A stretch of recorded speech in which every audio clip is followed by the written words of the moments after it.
Y bueno, yo creo que si les contara todo lo que he hecho no terminaría hoy y no podría presentar la palabra porque el Señor ha sido muy bueno conmigo. Y aunque ahí las chicas no me van a dejar mentirles que ya les conté alguna de mis aventuras, he hecho muchas locuras y de todas me ha salvado el Señor. Y hoy le contaba en la mañana a los pastores que el propósito de Dios es fiel, es firme, y me preguntaba, ¿es seguro andar en bicicleta en el estado de Yucatán? No, no lo es, me atropelló una camioneta, ¿no? Y aún así, pues lo seguía haciendo, ¿verdad? Entonces, estudié, gracias a Dios tuve la oportunidad de estudiar, soy economista de profesión, mi especialidad es economía ambiental. No ejercí nunca, siempre trabajé en una constructora y puse una constructora con mis hermanos. Entonces, ahí está el negocio en Mérida. Y luego a un amigo que es mi hermano de toda la vida se le ocurrió la locura de poner una pizzería. Y dijo, vamos a poner una pizzería. Al principio quería hacer una pollería, algo así como vender pollos rostizados, y hicimos los números y salía. Y nos dijo mi papá, bueno, es un negocio de comida, entonces si no hay gente para trabajar, ustedes tienen que sacar la chamba. Y si no hay gente para vender, ustedes tienen que sacar la chamba. Y ahí fue cuando nos echamos para atrás y dijimos, ay no, estar oliendo a pollo todo el día, mejor no. Y nos decidimos por una pizzería. Y acabábamos de abrir la pizzería, yo creo que tendría 3 meses de abrir la pizzería en plena pandemia en 2020. Y el Señor me llama a misiones. Ya me había llamado a los 17 años y no quería. La verdad es que no quería. Siempre dije, no, Señor, no tengo mis estudios. No, Señor, no he hecho nada importante con mi vida. No, Señor, todavía me falta. Y el Señor fue paciente conmigo y me volvió a llamar. Y yo creo que eso es lo que esta mañana voy a compartir con ustedes. Vámonos al libro de Lamentaciones. Libro de Lamentaciones, capítulo número 2, versos 17 al 19. Yo le invito a que me acompañe y después de leer vamos a orar. Ahí cuando lo tenga me dice amén fuerte. Y yo prometo que luego les cuento más de mí porque sí he hecho muchas locuras. Y se lo digo como locuras, hermano, pero créame, al final siempre es un buen testimonio de cómo el Señor trabaja, cómo el Señor siempre te vuelve a llevar a donde Él quiere que tú estés. Dice la palabra del Señor, Jehová ha hecho lo que tenía determinado. Ha cumplido su palabra, la cual Él había mandado desde tiempo antiguo. Destruyó y no perdonó. Y ha hecho que el enemigo se alegre sobre ti y enalteció el poder de tus adversarios. El corazón de ellos clamaba al Señor, oh hija de Sión, echa lágrimas cual arroyo día y noche. No descanses ni cesen las niñas de tus ojos. Levántate, da voces en la noche, al comenzar las vigilias. Derrama como agua tu corazón delante de la presencia del Señor. Alza tus manos a Él, implorando la vida de tus pequeñitos que desfallecen de hambre en las entradas de todas las calles. Eso dice la palabra. Yo le invito a que incline su rostro. Te damos gracias, Señor, porque nos permites analizar y estudiar tu palabra. Nos permites profundizar en ella, Señor, y nos llenas de bendición. Hablas a nuestra vida y hablas a nuestro corazón. Yo te pido, Señor, que esta mañana tú me uses como un instrumento y que cada palabra que salga de mi boca, Señor, sea para bendición de tu pueblo, para bendición de tu iglesia, Señor, que salgamos retados y transformados por el poder de tu espíritu y de tu palabra, Señor. Úsanos en esta mañana, Señor, y muévete con libertad en medio de nosotros. En el nombre de Jesús te lo pedimos y te damos gracias, Señor. Amén. Bien, pues yo sé, ¿verdad?, que ustedes saben. Yo sé que ustedes saben que Lamentaciones fue escrito por el profeta Jeremías, ¿verdad? Y Jeremías, pues teniendo un libro tan extenso como todo lo que era su profecía, escribe Lamentaciones, y Lamentaciones se debe ver como el antecedente a lo que decía Jeremías, ¿no? Lamentaciones es un libro muy personal, tiene esa característica poética, pero muy personal del dolor y el sufrimiento. Pues a Jeremías lo conocían como el profeta llorón, ¿no? Y hablar del sufrimiento nos acerca un poco más a entender cómo Dios miraba a su pueblo. ¿verdad? El mismo Dios que había prometido bendición, abundancia, prosperidad a Jacob, a Abraham y a todos aquellos que le seguían, los había castigado. Y aún más, el castigo se había cumplido. Porque cuando nosotros vemos este libro, ¿verdad? Específicamente este pasaje, yo voy a enfatizar 3 aspectos de la obra de Dios que nos deja ver en este pasaje. Cuando nosotros hablamos de Lamentaciones, pues uno en el estudio bíblico dice, ¿es un libro poético? Sí. ¿Es un libro de sabiduría? Sí. ¿Es un libro que escribió el profeta Jeremías que tiene la misma intención que su libro profético, el libro de Jeremías? Sí. Pero no debemos perder de vista que la palabra de Dios viene inspirada por el Espíritu y nos habla a nosotros, ¿verdad? Entonces, lo primero que veo en esta palabra, en ese pasaje, hermano, no lo pierda, téngalo ahí a mano, es que el Señor cumplió su palabra. El pasaje comienza diciendo, el Señor cumplió su palabra. Y el cumplimiento lo podemos ver como un camino de doble sentido, de ida y de vuelta. Cuando usted dice, el Señor cumplió su palabra, puede ser cumplió su palabra de bendición hacia mí, ¿verdad? Pero también en el otro sentido, el Señor cumplió su palabra cuando no me parece tan bueno, cuando a mí me afectó, ¿verdad? Es un doble camino, es un doble sentido porque el Señor cumple su palabra de bendición, así como también va a cumplir su juicio. Ambos caminos nos van a llevar a la dirección correcta. Para el Señor no hay equivocación, pero sí es importante hacer un énfasis en decir, el Señor cumplió. Ahora bien, ¿yo lo veo como bendición o yo lo veo como castigo? Yo estoy aceptando lo que el Señor está haciendo como parte de sus bendiciones, o siento que el Señor me ha castigado y ha puesto su mano sobre mí para mi mal. ¿Cómo lo estoy tomando yo? ¿Verdad? La promesa que tenía Jeremías es muy delicada en un sentido muy amplio, porque el profeta era el hombre de Dios. Póngase en los pies de Jeremías un momento. Era un hombre de Dios como usted y yo. Hoy somos hombres de Dios, le pertenecemos a Él, somos de su rebaño, de sus hijos. Estamos sirviendo, estamos en su iglesia, estamos haciendo. Y aún así el profeta en la cárcel. Y aún así el profeta, pues latigado. Aún así el profeta, escupido, burlado. Y el pueblo, ¿se arrepintió o no se arrepintió? No. ¿Castigado o no castigado? Castigado. ¿Y cómo lo veía el profeta? Eso es lo que vemos aquí. ¿Cuál es la característica de lo que yo estoy tratando de explicarle hoy, hermano? Que la palabra de Dios se va a cumplir. Sí o sí, el primer paso es que Dios es fiel. Dios va a cumplir su palabra, pero va a depender de nuestra cercanía, nuestra intimidad y nuestro camino elegido, si es de bendición para mí, si estoy del lado del profeta, ¿verdad? Que está tomado y aferrado en la mano de Dios, o estoy del lado del pueblo que fue en cautiverio y no encontraba esperanza. ¿De quién depende? De mí, de mi decisión. ¿Por qué el profeta tenía que hacer esta aclaración? Porque había otros falsos profetas, ¿verdad? Había otros falsos profetas que decían, no, el Señor no les va a hacer nada. Vayan y hagan pacto con Egipto. Sí, vayan y huyan hacia el sur, huyan hacia el norte, hagan tratos. Y hay una línea muy delicada en lo que el Señor realmente dijo y lo que otros decían que Dios dijo. ¿Cuál era esa línea divisoria? ¿Cómo podían definirlo? Con el cumplimiento. Si se cumplía lo que se había dicho, era de Dios, ¿verdad? Y las profecías de Jeremías se habían cumplido, era de Dios.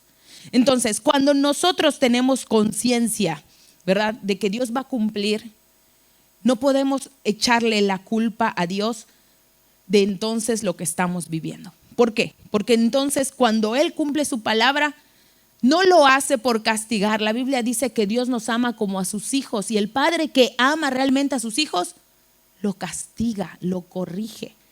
Entonces, cuando nosotros decimos cumplió su palabra, entonces decimos, pero Dios estaba muy divertido ahí castigando a su pueblo porque fueron malos. No, era necesario limpiar a su pueblo. Y es justamente lo que está diciendo aquí en el libro de Lamentaciones. Destruyó y no perdonó. No perdonó porque había perdonado durante muchos años. ¿Cuándo empezó el pueblo a hacer esto? ¿Cuándo comenzó el pueblo a desobedecer a Dios? Desde sus inicios. Dios había solo uno. Dios se había presentado como el único santo y gran Dios desde que llamó a Abraham, ¿verdad? Y uno dice, pues ¿dónde se coló la idolatría? ¿Dónde? Desde esos principios. Yo creo que uno de los ejemplos más claros es Lea, cuando la saca, ¿verdad? Jacob con sus 2 esposas sale de ahí. Ella lleva a sus dioses ahí metidos, escondidos. Y al pueblo, ¿cuántos profetas hubieron antes de Jeremías?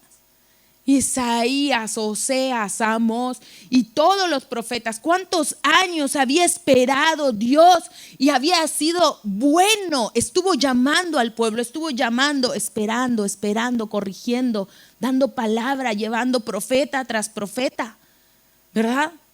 Estuvo esperando, estuvo siendo paciente, amoroso.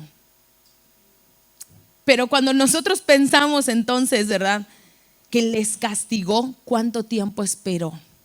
Yo 2 cosas veo en este pasaje, hermano, respecto a la limpieza de Dios. Uno, que Dios nos ama y es muy paciente porque realmente si nos va a limpiar, que lo va a hacer, va a esperar hasta que realmente nosotros estemos al límite del pecado como Sodoma y Gomorra. Por su misericordia, por su amor, por su paciencia. Pero también su justicia, su santidad es demasiado grande y no va a permitir que el pecado se cuele en su pueblo.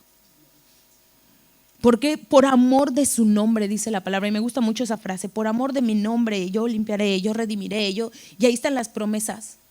Porque el nombre del Señor es santo. No podía permitir que el pueblo se quedara en esa condición, lo iba a purificar, lo iba a limpiar.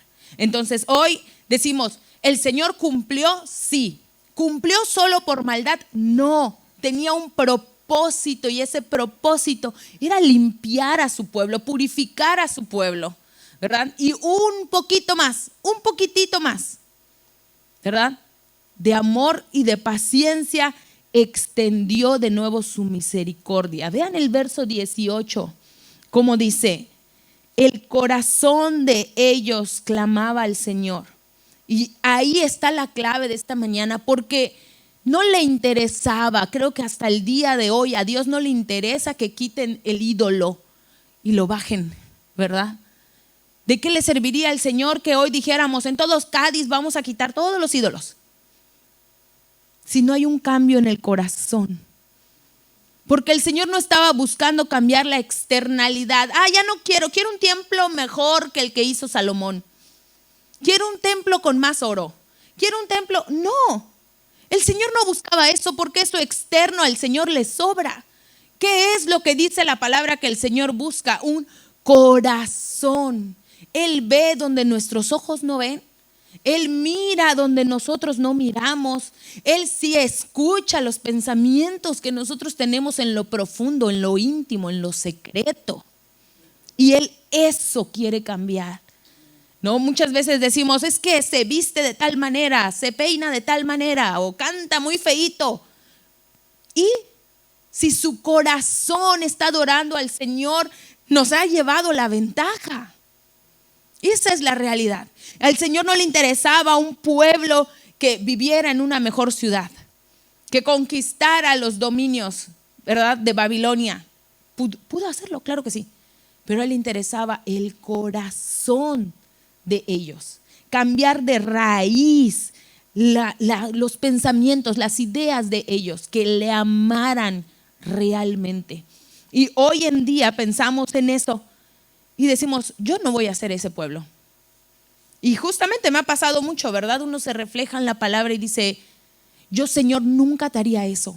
Yo, Señor, nunca tendría ídolos. Yo, Señor, nunca podría engañarte así, quitarte tu trono así. pero lo hacemos. Porque hoy tal vez no tenemos una virgen como los católicos, ¿verdad? Un Mahoma como los musulmanes, pero tenemos nuestra confianza en el dinero, en que yo puedo trabajar, en que yo tengo negocios, en que yo tengo salud hoy y si necesito voy a trabajar. Tenemos nuestros dioses escondidos. Le damos más importancia a lo que dice pues un influencer en las redes sociales a estudiar la palabra. Le damos más importancia a todo lo que fuera externo a Dios y eso es idolatría. De una u otra manera es idolatría. Le hemos dado el lugar de Dios a cualquier otra cosa, llámese hijos, esposos, novios, ¿verdad? Trabajo, dinero, negocios. Le hemos dado el lugar primordial, el lugar primero y se lo quitamos al Señor. No quiere la fachada, Él quiere transformar el corazón. ¿Qué ídolos tenemos en nuestro corazón? ¿Qué ídolos tenemos en nuestro corazón para hoy ser el pueblo de Dios? Cuando el profeta escribe esto, ¿verdad? Es un libro bien corto, 5 capítulos, hermanos, pero creo que si lees de pasaje en pasaje, no terminas de llorar y decir, está reflejando el dolor que sentía. Lean el libro de Lamentaciones, hermano. Y va a ver que no habla de la destrucción, no se duele de la pérdida material, se duele de la lejanía del corazón de las personas, del propósito de Dios. Y es Dios mismo hablando, es el Espíritu Santo revelando esa palabra, diciendo al Dios le importaba el corazón y el corazón estaba lejos. Al Señor le importaba tu bienestar espiritual eterno y nadie escuchaba. Y refleja ese dolor. Pero a través de todo eso, ¿verdad? A través de ver el dolor, de ver al profeta, de mirar lo que Dios está mirando, hay una luz de esperanza. Y dice el verso 19, levántate, da voces en la noche. Y me gusta la parte B donde dice, derrama como agua tu corazón ante la presencia del Señor. ¿Cuánto esperó el Señor? ¿Cuán paciente fue Dios antes de castigarles? Y aunque tenía que castigarlos para purificarlos, vuelve a tirar la boya de seguridad, ¿verdad? Vuelve a tirar la soga de salvación y le dice, ándale, todavía hay esperanza para ti porque todavía no se acaba mi misericordia. Derrama tu corazón. Ahora, lo importante es que cuando uno derrama cosas, ¿verdad? Se vierte todo. Si vas caminando con tu cafecito y ¡pum! Chocas con alguien y se te cae el cafecito, pues no vas a decir, a ver, voy a absorberlo con la servilleta y lo voy a volver a juntar en mi taza, ¿verdad? ¿Quién haría eso? Nadie. Nadie, porque una vez que se derramó, está todo dado.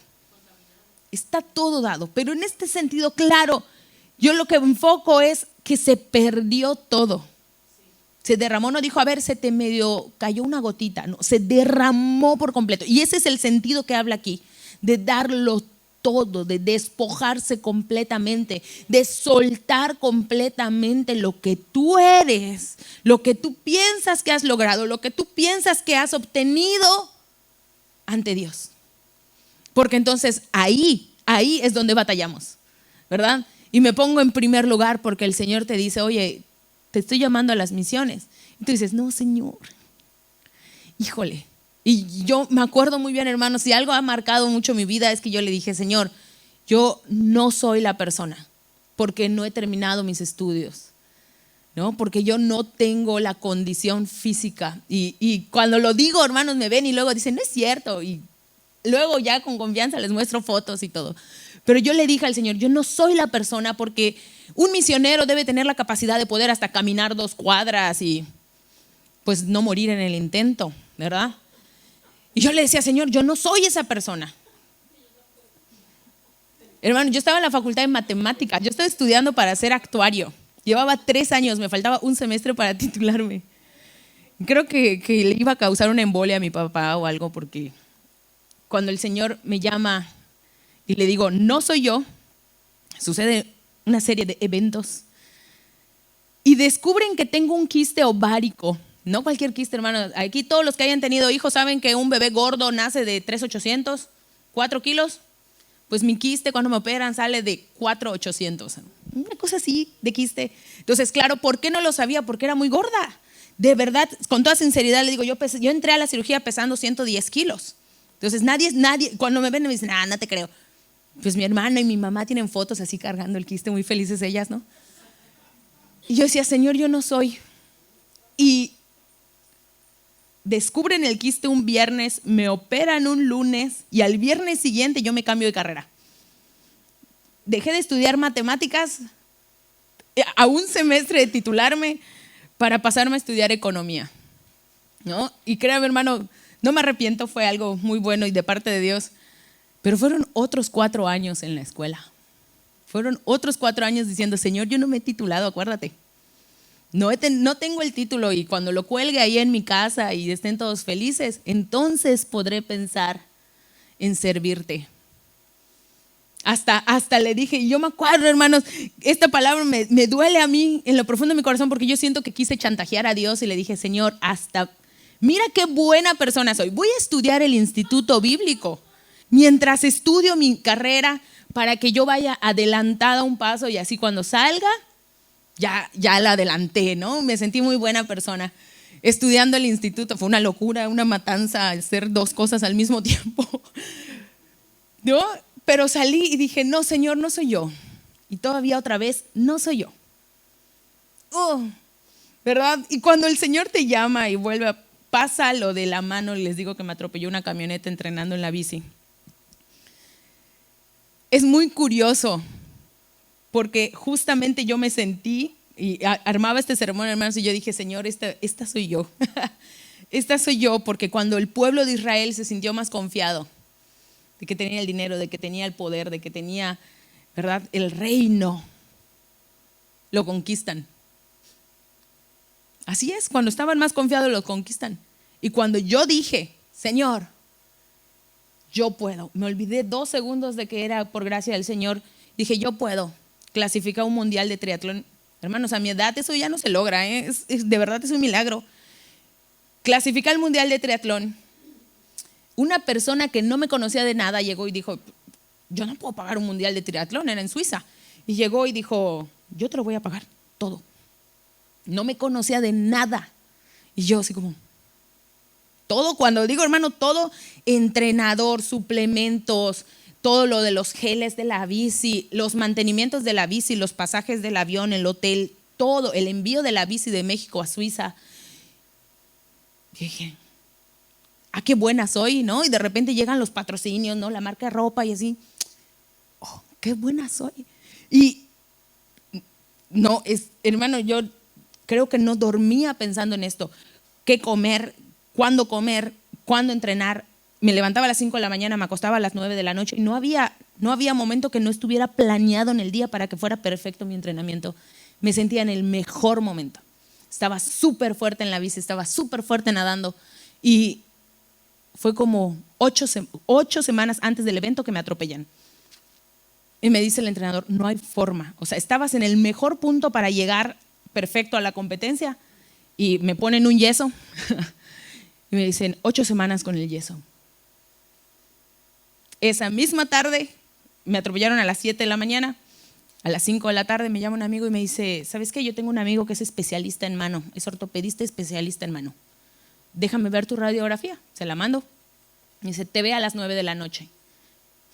Voy al consultorio y me dice, te voy a operar.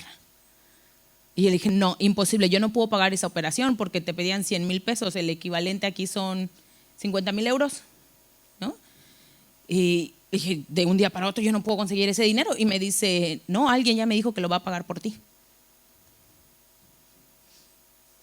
¿Ok?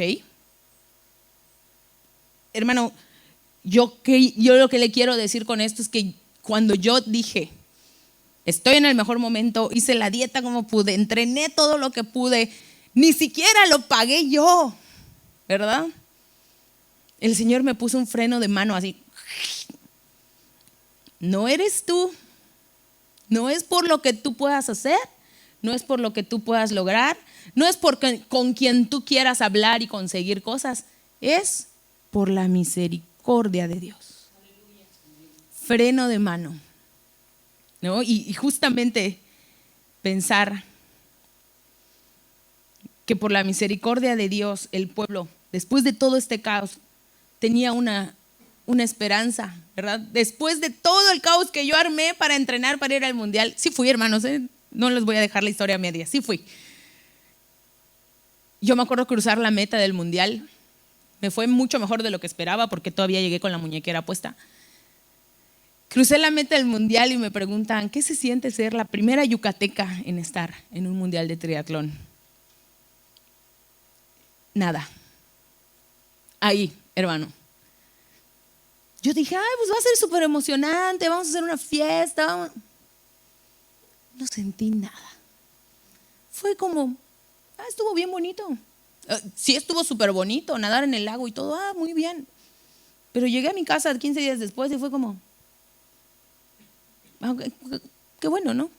Me acuerdo que llegando, bajamos del aeropuerto, me dormí 10 horas por el jet lag.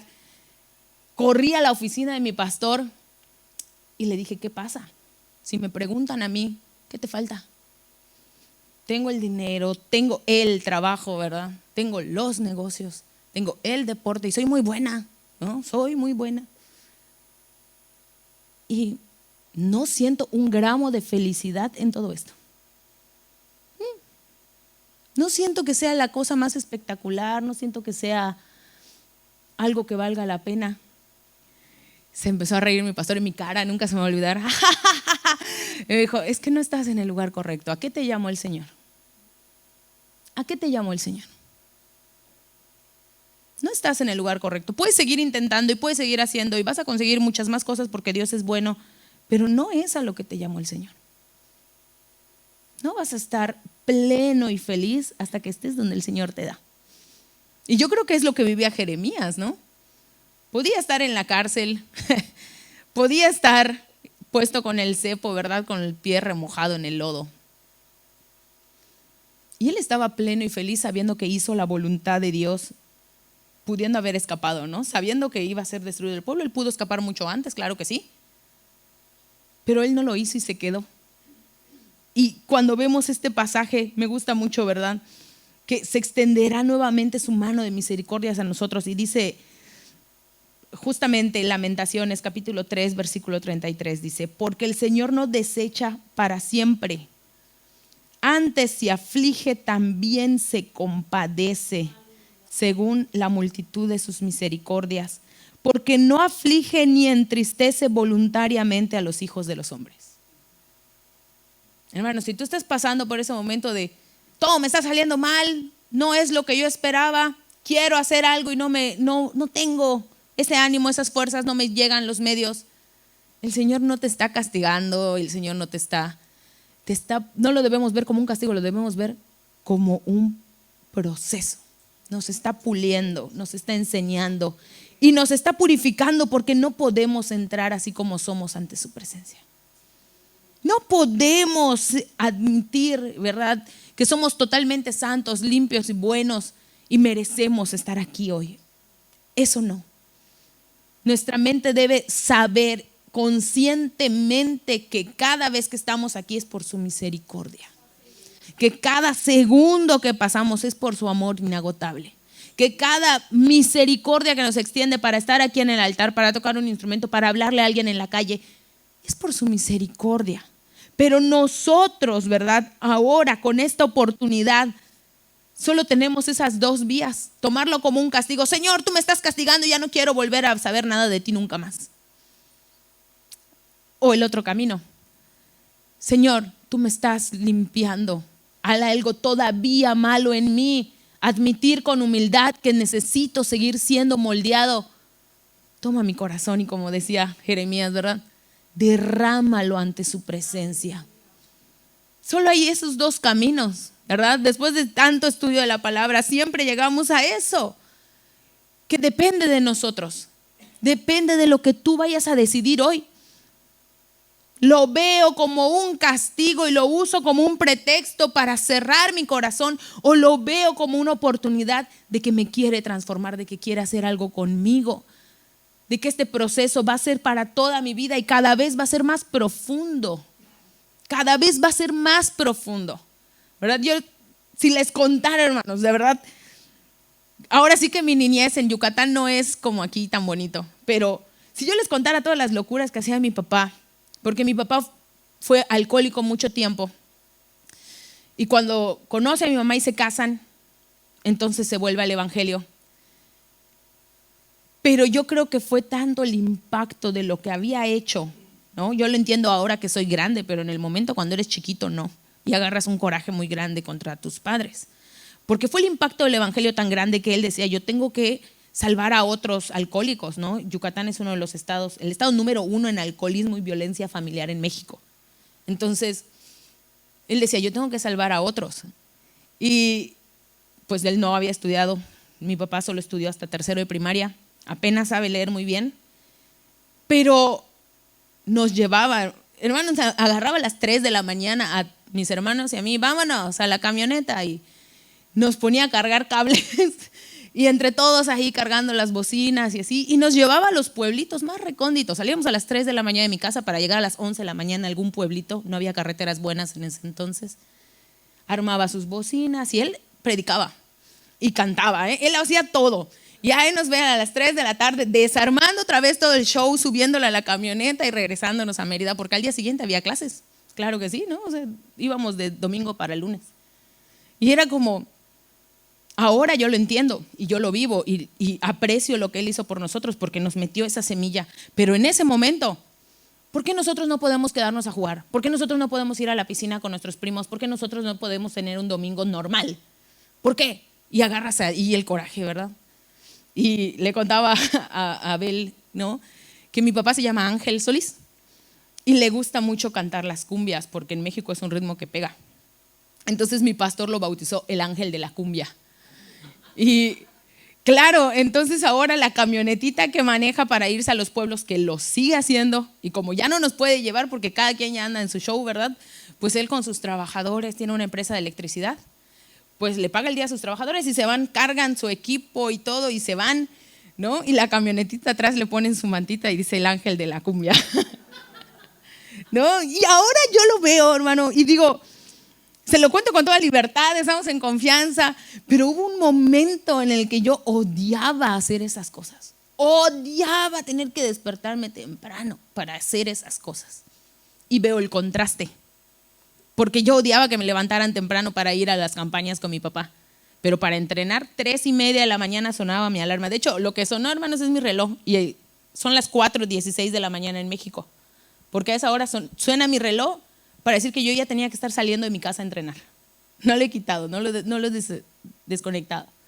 Pero 4:15 de la mañana tenía que sonar mi reloj para decir, ya tomaste tu café, ya te levantaste, órale, para afuera a entrenar. Y llegaba directo a trabajar. Entonces yo venía viajando todos los días en mi coche, maleta de comida, maleta de ropa, maleta de computadora, maleta, y de ahí al negocio y de ahí a la iglesia y así.